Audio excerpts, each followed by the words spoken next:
Come in. Welcome. I'm E.G. Marshall, host for certain dark and mysterious ceremonies that are celebrated regularly at this time and place. Why do we do it? Why do we teach children certain proverbs or maxims, or give them various bits of cautionary wisdom which in actual practice prove at worst to be false and at best irrelevant? For instance, we say, all the world loves a lover. Really? Half the people in his own hometown were out to kill Romeo. And how many friends did Don Juan have? The truth is, being a lover can turn out to be the most hazardous occupation of them all. Oh, my darling. I beg your pardon. My beloved. You must be making a mistake. It's no mistake. No mistake. I love you. I've never seen you before in my life. I adore you. Please, this is a public place. People are staring. Oh, hold me. Now, look, lady. Kiss me. I don't even know you. Love me. Love me. Or I'll kill you.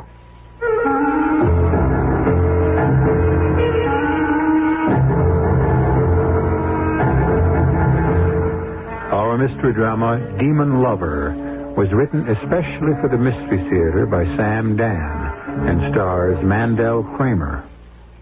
It is sponsored in part by Time Magazine and Buick Motor Division. I'll be back shortly with Act One.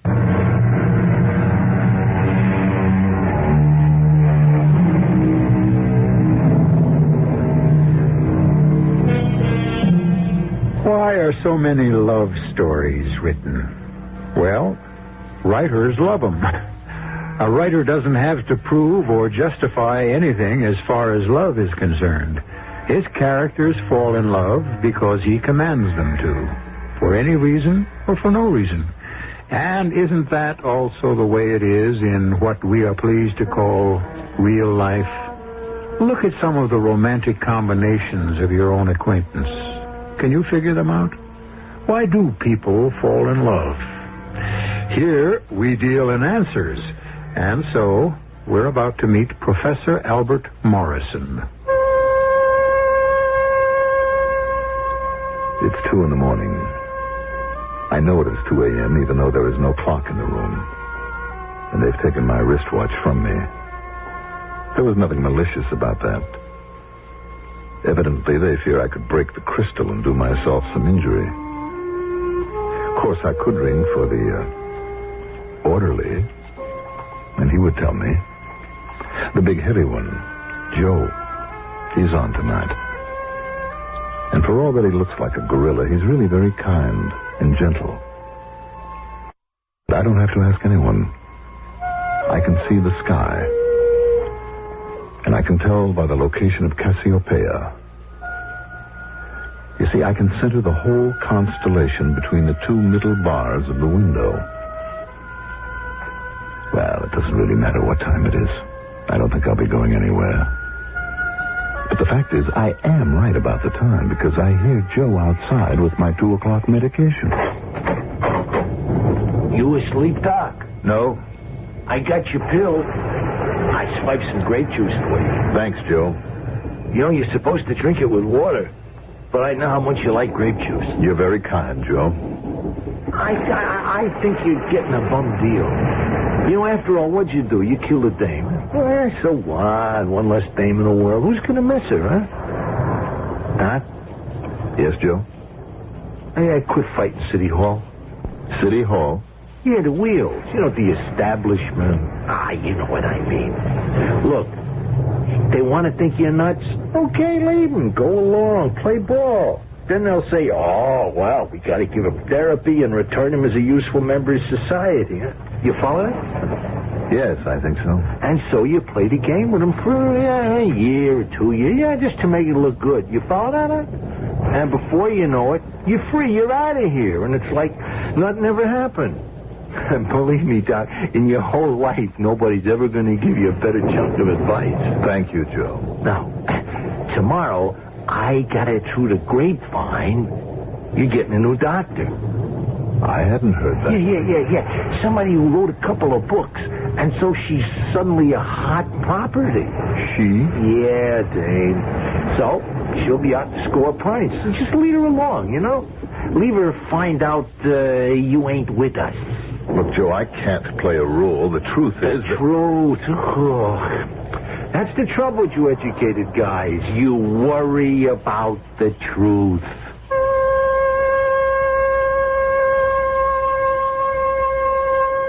A new doctor. Why am I being given a new doctor? And a woman doctor. I don't like this. I was feeling very comfortable with Dr. Rader. Is that why we're changing doctors? Because I'm comfortable? Oh, listen to me. I'm becoming paranoid. Actually developing a persecution complex. These people are only doing what has to be done. After all, according to the circumstantial evidence. But why a new doctor? And why a woman? What kind of game is she going to play with me? I've already told the entire story, Dr. Mallow. I know you have, Dr. Morrison. It does seem odd that we call each other doctor. I have a Ph.D. in astronomy. I don't insist on being called doctor. Nor do I. But since I am the patient, it is altogether fitting that I call you doctor. You are the patient, and I am the doctor. Why? Because these are the roles that have been assigned to us by society. Who knows? It is entirely possible that I shall be helped more than you by our sessions. I see. A brand new technique. Why do you say that? Oh, I've become an authority on psychiatrists. We have the austere ones, the friendly ones, the clinical ones, and now, you. How do you classify me? Well, you seem to be a we're both in this thing together type. Well, we both are. Tell me, what happened? Doctor, why do you persist? Why do all of you persevere in this pathetic little game? I'm not aware that it's a game. I was under the impression that absolute truth between doctor and patient is the cornerstone to any success in this type of relationship. I am new to this case. I have no preconceived... You saying you know nothing about me? Nothing. Am I to assume that you never have read the papers, looked at a news program? The news media can only examine the skin of the orange. What lies beneath is beyond their capability. I see. We have here a phrase maker. It's the truth. Therefore, you intend to peel me as if I were an orange, to reveal my hidden juices. With your help. Doctor, why aren't you honest? Why doesn't everybody come clean? You're out to prove I'm crazy, and you know it. We'll play the game. But I'm sane, Doctor. I am as sane as you are. You could be making a self-damaging statement. You know, you're very soft and very gentle, with just a touch of wry humor, very much like Dorothy was. Same blonde hair. Dorothy. Is it possible? Are they that diabolical? Who is Dorothy? My wife. She was my wife. She died 5 years ago. She was the only woman I ever loved. And I remind you of Dorothy. In many ways. So they have found what they think is a psychological softening up process. They'll expose me to you. It won't work. I'm sane. Tell me what happened. For the 987th time, I was in the Logan cafeteria in the faculty administration building when a woman I had never seen before in my life threw herself at me. Don't just tell it. Try to relive it. Try to reveal to me what it looked like, felt like. All right. It passes the time.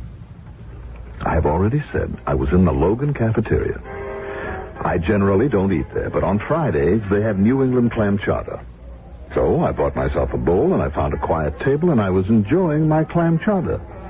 It was thick with large, succulent clam chunks. God was in his heaven and all was right with the world when suddenly she hurled herself at me, knocking the clam chowder to the floor in the process.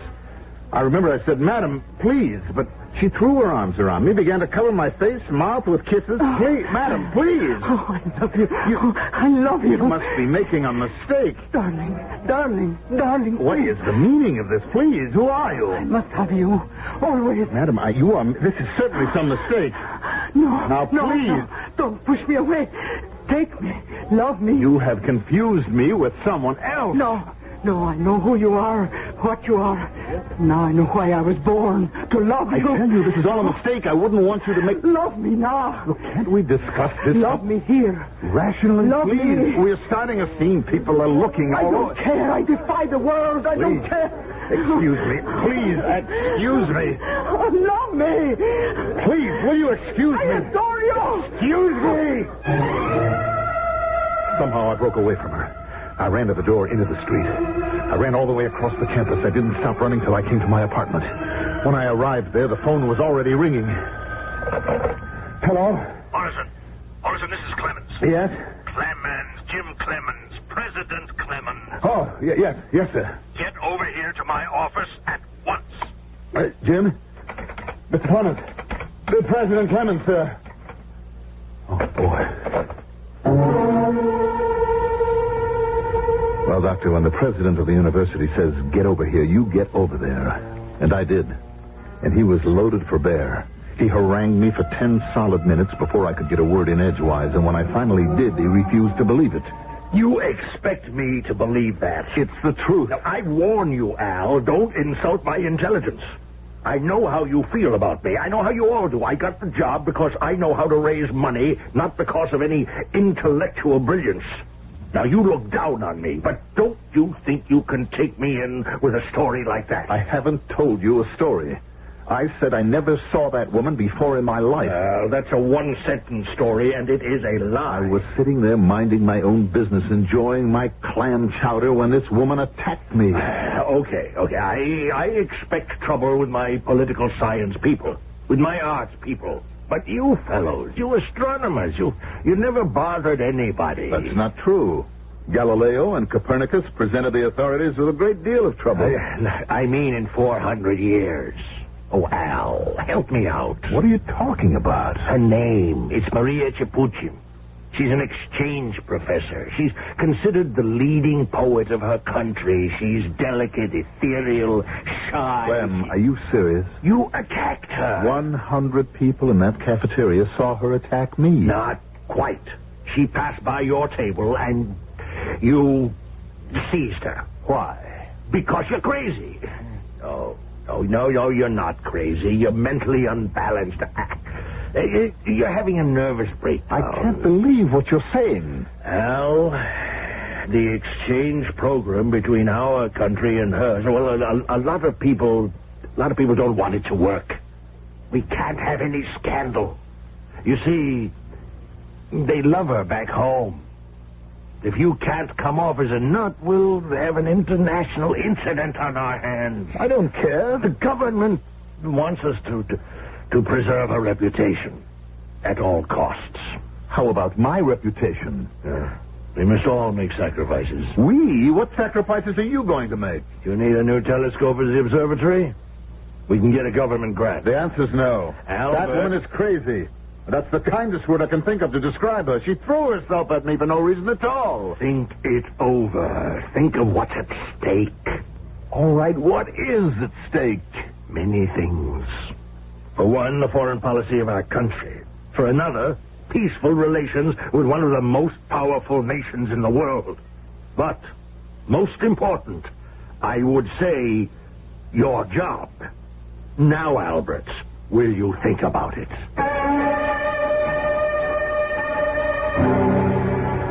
It's always something to think about when the boss puts the proposition in just that light.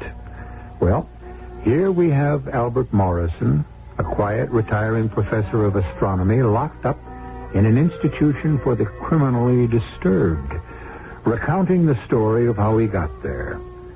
So far, he seems more sinned against than sinning, but you know by now that you never get the full story in the first act. And I shall return shortly with the second.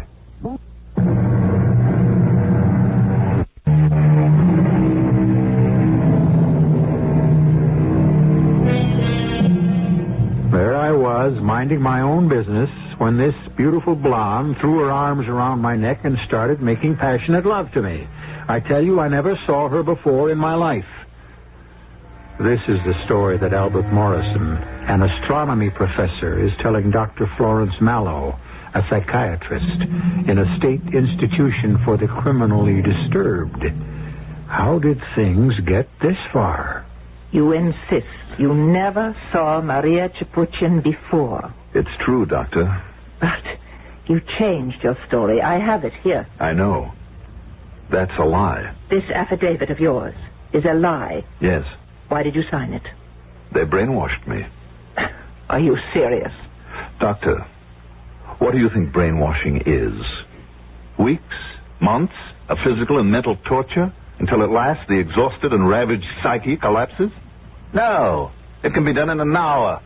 Even less. By playing on what a man believes in. Honor, duty, responsibility. That's what he convinced me of, finally. Don't threaten me, Clem. Before you fire me, I'll quit. Albert, please. Now, I wouldn't do that, but there are times... Look, Albert.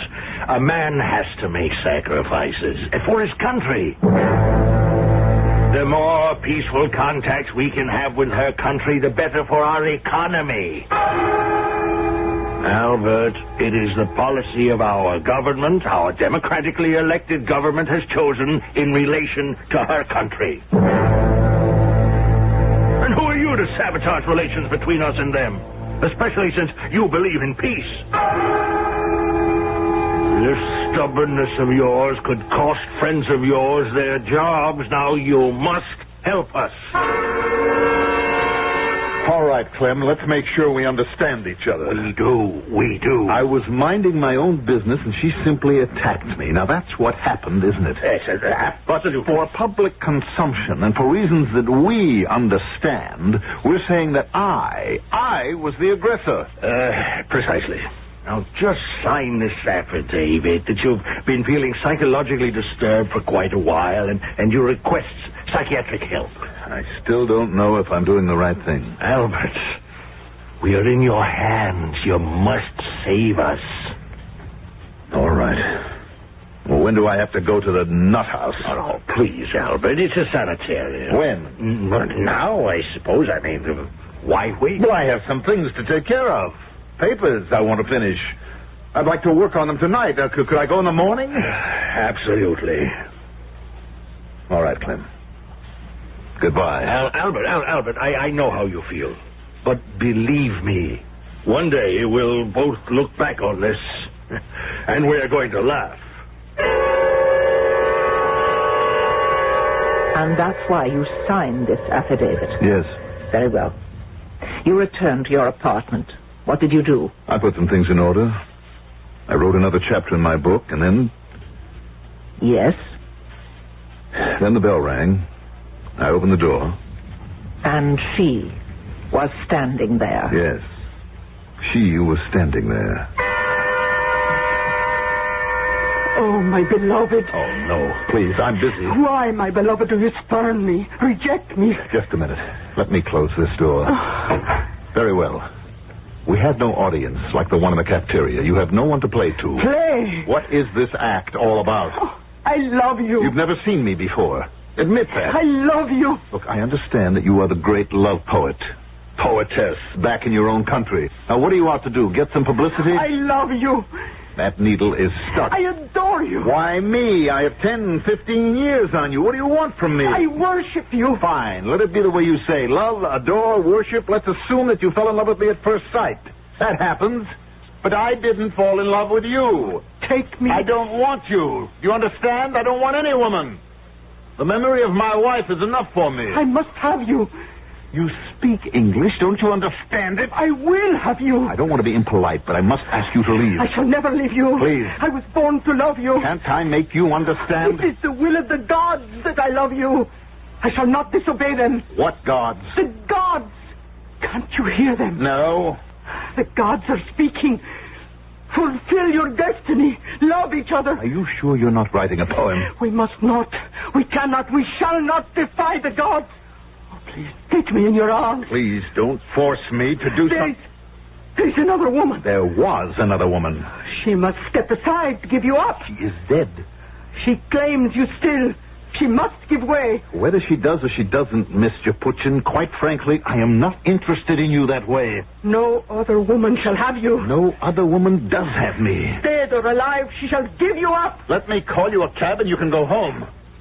This is my home. Now, just hold on. You are my home.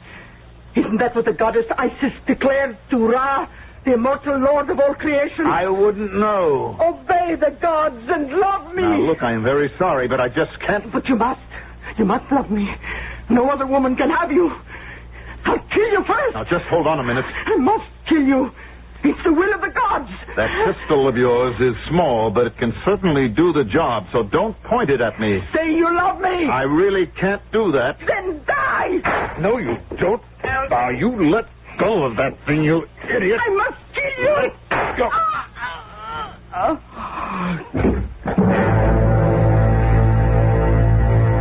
She fired at me and missed. We struggled. I tried to get the gun away from her, but she was stronger than she looked. It went off, and the bullet went right into her heart. She was dead. And that's your story. You don't believe a word of it? I neither believe nor disbelieve it. We have here the task of reconstructing the past. And what is the past? A series of memories that fade and become distorted with time. I don't doubt it. However, the net result of everything you'll discover is that I am a psychotic killer. That is one conclusion. There are others, an infinite number of others. According to the district attorney, she came to my apartment to seek justice. I had betrayed her love, her trust. I had used her, and then callously flung her aside.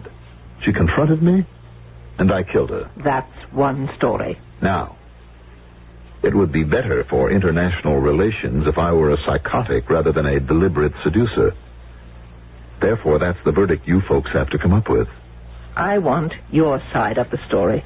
I just told it to you. No, you just showed me the orange.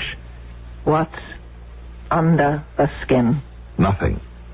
What are you holding back? Nothing. Then how do you account for her behavior? I'm not supposed to account for it. The woman was psychotic. Maria Alexandrovna Chipuchin, 30 years old, one of the foremost poets of her country. She deals in strong modern images. I wouldn't know anything about that. She was a leader in the movement away from classicism. Her ideas are crisp, current, contemporary. They sparkle with the latest slang, the burst of youthful ideas. Now, how do you account for what she said to you? It is the will of the gods that I love you. I shall not disobey them. And the gods are speaking. Fulfill your destiny. Love each other. She could have been writing a poem. She was not writing a poem, because that is not the kind of poetry she writes. She doesn't write about the ancient gods. It is a completely foreign idiom to her. I can't help it. That's what she said. But why? I don't know. Please, Albert, think. Look, I'm tired. I'm fed up. I can't fight it anymore. I'm crazy, okay? No, it is not okay. Now, let me tell you what really took place. You see, we happened to meet on the campus grounds one night. And it was just one of those things. I thought she just wanted a lark the way I did. Yes? And evidently she took it seriously. She was a very emotional girl. Then when I said all affairs must one day come to an end, she made quite a scene. She actually confronted me in public. Well, the way 100 witnesses can tell you. She was becoming more trouble than she was worth. And so I simply lost my temper one night, and in a fit of uncontrollable rage, I shot her. For over a month, you have told an entire battery of police officers and psychiatrists one story. One straight, simple, uncomplicated story. And that story insists that she was the aggressor. That you didn't even know her. That she came to your apartment and you were forced to kill her in self-defense. Am I stating the case? Yes. And now suddenly, we have a complete turnaround. You admit you seduced her. Why? Why have you changed your story? I suddenly decided to tell the truth. Is it the truth? What do you people want? I tell you finally the story you want to hear. The story that will be best for all concerned, and it still doesn't make you happy. I want the truth. What's important about the truth? Without it, all of us will be lost. Now, why did you change your story so abruptly? Why? Why? I can't tell you now, Doctor, not now. Don't ask me to tell you now, because you won't believe it. How can you? I can hardly believe it myself. I've changed my story because I've fallen in love with you. Oh, I know patients think they're in love with their doctors, but I know. You're Dorothy. Dorothy, in every tone of your voice and every light that shines in your eyes. Dorothy in your smile. Dorothy in the way you hold your head. You're Dorothy, come back to me again. Dorothy, reborn. Why have you changed your story, Albert? Because I'm ready to play the game. The game Joe advised me to play. I'll let you cure me, Florence. I'll let you nurse my sick mind back to health. And then I'll declare my love for you.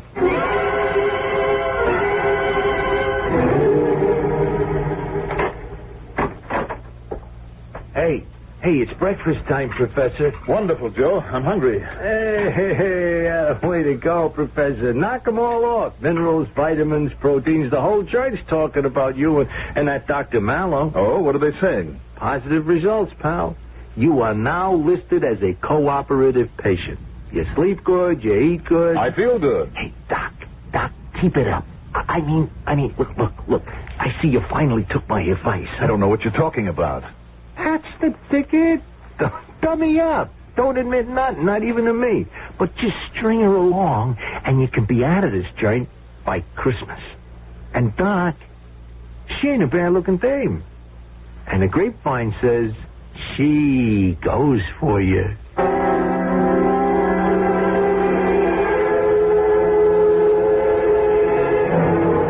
What was there in your behavior that could have inspired I don't her? know. Albert, I thought we agreed never to use that phrase. Instead, we would pause, think, and try to come up with an answer. Obviously, you were doing something to her. Yes? Something in your manner incited her to... Yes? Well, think. No. Now, I better not say this. Say anything that comes into your mind, no matter how silly it may seem to be. Well, it's not something that was altogether of my doing. Perhaps another agency was at work here. What other agency? She spoke of the immortal gods. You remember she said she was following the will of the gods? The gods. But we are modern, rational people. I'm only telling you what exists in my mind. Enough for today, Albert. I'm not tired. Perhaps not. But I am. Yes, I can see that you're tired, my darling. And it's because we are no longer patient and doctor, but lovers. Lovers. Not one word of love has been spoken between us, but each of us knows how we feel. And soon, my darling Dorothy, I mean Florence, I can trust you with the answer. Because, you see, my dearest, I know the answer now. I know now why that woman threw herself at me. I know why she had to kill me. And very soon you'll love me enough so that you'll believe me.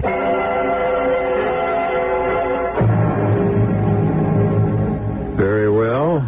What does he know? Does he really know why poor Maria actually threw herself at him? If he does, he knows more than we do, and even more than she did. Well, all knowledge is usually revealed in the third act, and I shall return shortly.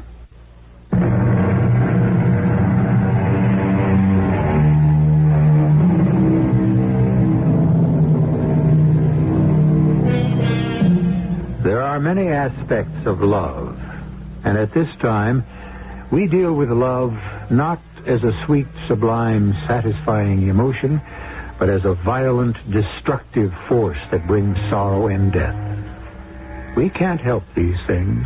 It's how matters work out for some people, and how it has worked out so far for Professor Albert Morrison.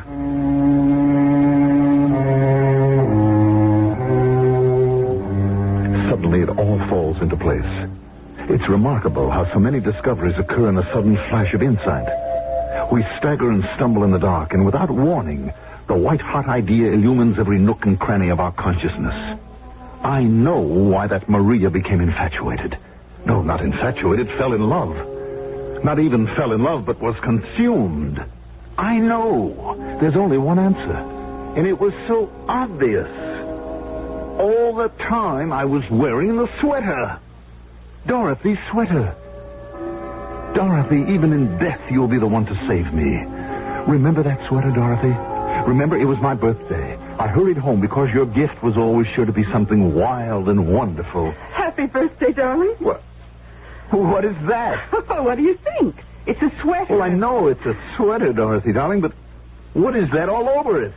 Egyptian designs. Why? Well, because they're bold and colorful and exciting. I'd look like a walking tomb with all these pictures and lines. Oh, you don't like it. I love it. Well, darling, it's just that you always dress so conservatively. And you're about to change my entire image. I'll tell you where I got the idea. See, I was in the library and browsing through a beautiful book of ancient Egyptian culture. There were these fantastic designs. Well, they're fantastic, all right. Now, this central figure, this woman, she is the goddess Isis. Really? The goddess of love. She exists in practically all pagan mythology. And you see these little birds? Mm-hmm. And these squiggles that look like snakes and, well, everything. Well, it's a message. You mean this says something? Oh, yes. Yes, these aren't just any wild colors and pictures woven into your sweater. They say something definite and very interesting. Well? Well, you see, the translation was printed right next to the design, and it says, Memnon, an Egyptian noble of Memphis, joined the Greek general Phistos of Sparta in a war against the Scythians. Who were the Scythians? Oh, a warrior people who lived in what is now the Balkans, parts of Russia. Anyhow, our hero Memnon asked his patron goddess Isis for a charm which would protect them against the wild Scythian warrior women. Isis did reply, "Weave my charm into your battle shields, and the wild Scythian women shall fall madly in love with your men." And thus... That's what it says? Yes, darling. You can read it for yourself. The idea was that the Scythian warrior women would fall in love with Memnon's soldiers? And thus be conquered. They would just see this design on the shield. That's all. That would do it. Scythia.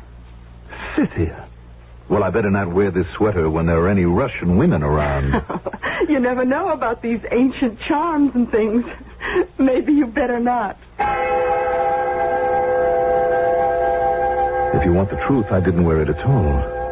I was too self-conscious to be seen in it. So I would make excuses. The occasion was too formal for a sweater, or the weather was too warm. Darling Dorothy. She understood, but she never took me to task. I always intended to wear the sweater. A few months after my birthday, she died. She left me. I must make Florence believe the story. Florence is so much like Dorothy. And Dorothy always believed me. I see you ain't touched your breakfast this morning, Doc. I'm not hungry. Hey, you ain't going back to being nervous again, are you, Doc? No. It's just that this is going to be an important day for me, Joe. Well, you're doing fine, Doc. Yeah, you got this rap as good as beef, you know. Today is the day... that I must tell something very vital to Dr. Mallow. Oh, no sweat, Doc. You can feed that chick anything you want. She digs you. Joe, could you do something for me? Just name it, Doc. Look, as soon as you can, could you get over to my apartment? I don't have the key. Oh, I know where to keep your things. I can swipe it. Look, I have a sweater there with long sleeves. It's blue, red, and black, and yellow. Oh, hey, man. With Egyptian-looking designs on it. Now, could you bring it here? Doc, it's done. I know it's hard to believe, Florence, but it's the truth. And so you insist that this charm of the goddess is what made Maria Chipuchin throw herself at you? Yes, it has to be the answer. Why? What other answer is possible? I know I never encouraged her in any way. In any way that you are aware of? She is the one who spoke about the goddess Isis. No. You are the one who said she spoke about it. I have only your word for that conversation. Florence, do you doubt my word? I thought you cared for me. I do care for you, Albert. How do you care for me? The way a doctor cares for a patient? Yes. Or the way a woman cares for a man? My personal emotions are not at issue here. Oh, they are. They are. I thought you were in love with me. Why? Because I'm in love with you. Oh. Is that all you can say? Oh? Albert,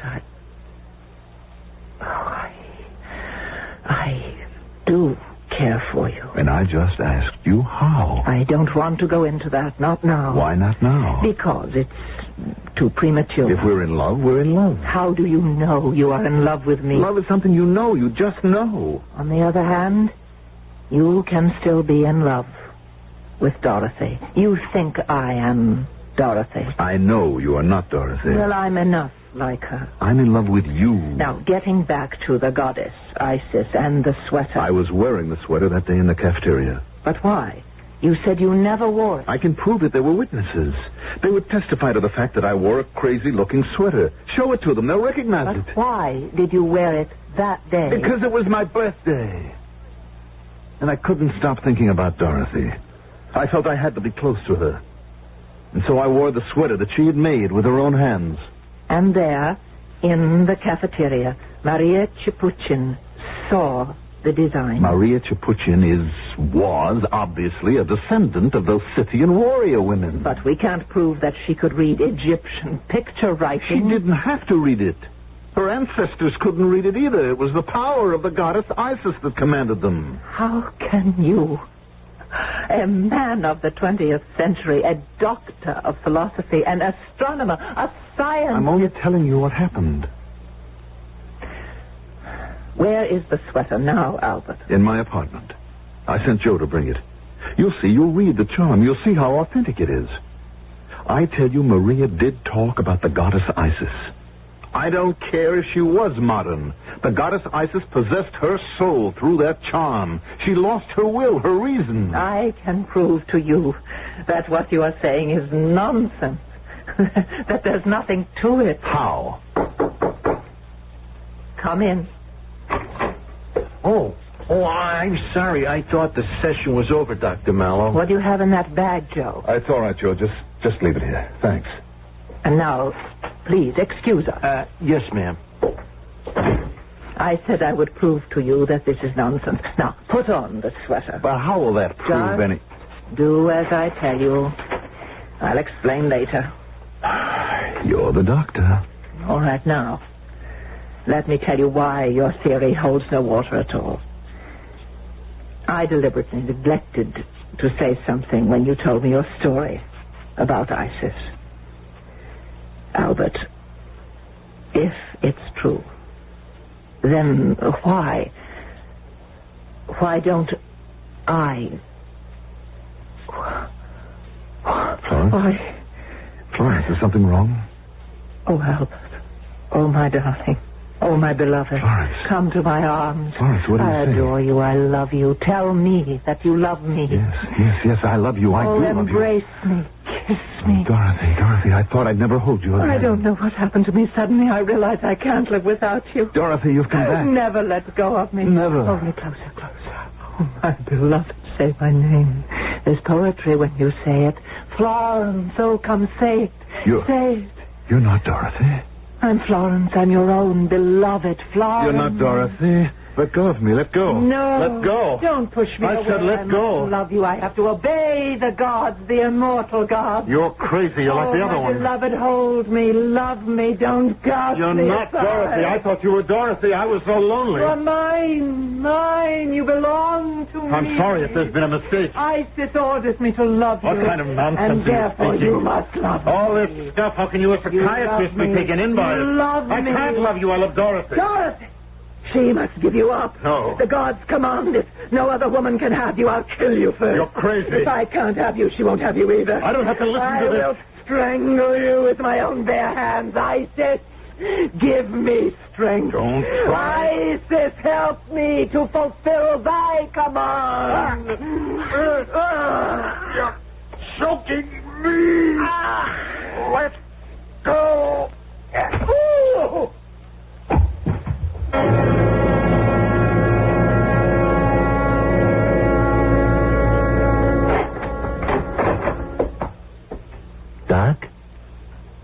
Doc, you hungry? You gotta eat. I know you hate to be fed. I'll unstrap your hands. Okay. Here. Joe? Yeah, you're Joe. Oh, man. Man, you went and you did it again. I couldn't help it. It was self-defense. No kid. She was choking me to death. That little bit of a gal. She had the strength of Isis in her fingers. Yeah? I had to hit her. I must have hit her too hard. She fell back and hit her head against... Killed her like that, huh? Hey, what makes you do it, Doc? I mean, one time I dig, but, gee, 2 in a row. I don't know. I just don't know. She was okay. I mean, for a dame. She worked hard, you know. She come to this country. She was just a little kid. She made her own way, you know. Gotta hand it to her. You say she came to this country when she was just a little kid? Uh-huh. Where did she come from? I don't know.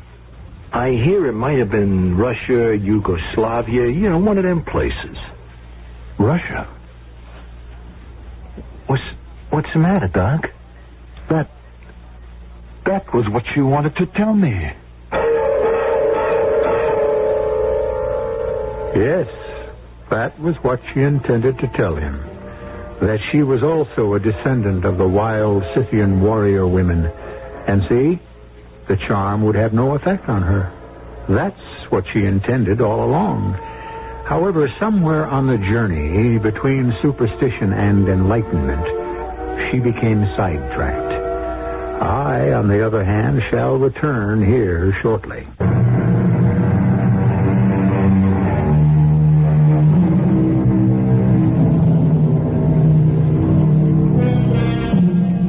What is really different since 3,000 years ago? When the ancients wanted advice, they asked the oracle of Delphi, who was the priestess of Apollo. She listened to all the facts and then made her prediction. We, on the other hand, feed our facts into a computer and let the computer give us the answer. Was the priestess of Apollo always right? No. Is the computer always right? No. But you can always be right if you listen to us 7 times each week. Our cast included Mandel Kramer, Marion Seldes, Bryna Rayburn, and Earl Hammond. The entire production was under the direction of Hyman Brown.